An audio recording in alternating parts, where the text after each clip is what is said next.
আপনাকে পাগলের মতো ভালোবাসবে। আয়াতটি মাত্র 3 বার আপনি পড়ুন। মনে করেন আপনার স্বামী প্রবাসে আছে, সে আপনার কোনো খোঁজ খবর নেই না, অনেক দিন হয়ে গেছে তার সাথে কোনো কথাবার্তা হই না, অথবা আপনি একজনের কাছে বিবাহ বসছেন, তার ভালোবাসা আপনি পান নাই, সে অন্য নারীর সাথে পরকীয়ায় লিপ্ত আছে, তাহলে কি করবেন আপনি?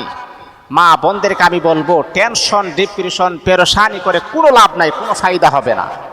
আমি আপনাকে কোরআনের আমলটা আমি আপনাকে বলিয়া দিই, এই আমলটা আপনি করেন, 21 দিনের ভিতরে আপনি বাস্তবতার একটা রেজাল্ট আপনি পেয়ে যাবেন।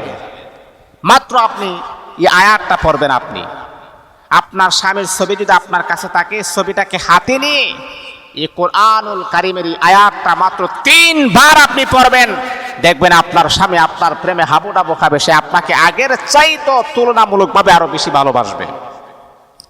এই আয়াতটা হচ্ছে ওয়ালকাইতু আলাইকা মাহাব্বাতাম মিন্নি, একবার পরে তারপর আপনি ছবির মাঝে ফু দিবেন আর বলবেন, আল্লাহ আমার স্বামীকে আমার প্রতি আরো আকৃষ্ট করে দাও।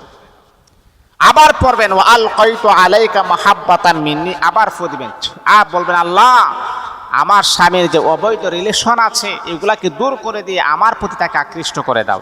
আবার পড়বেন ওয়ালকাইতু আলাইকা মাহাব্বাতাম মিন্নি, আবার ফু দিয়ে বলবেন, আল্লাহ আমাদের স্বামী স্ত্রীর হালাল ভালোবাসাকে তুমি কবুল করিয়া নাও।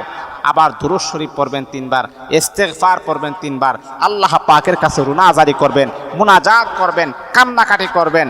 আর মুসলমান বন্ধুগণ, সবচাইতে ইম্পর্টেন্ট সময় হচ্ছে শেষ রাত তাহাজ্জুদের নামাজের সময়। যদি 2 রাকাত নামাজ পড়ে এই আমলটা যদি করতে পারেন, আল্লাহ পাক কখনোই আপনাকে খালি হাতে ফেরত দিবেন না।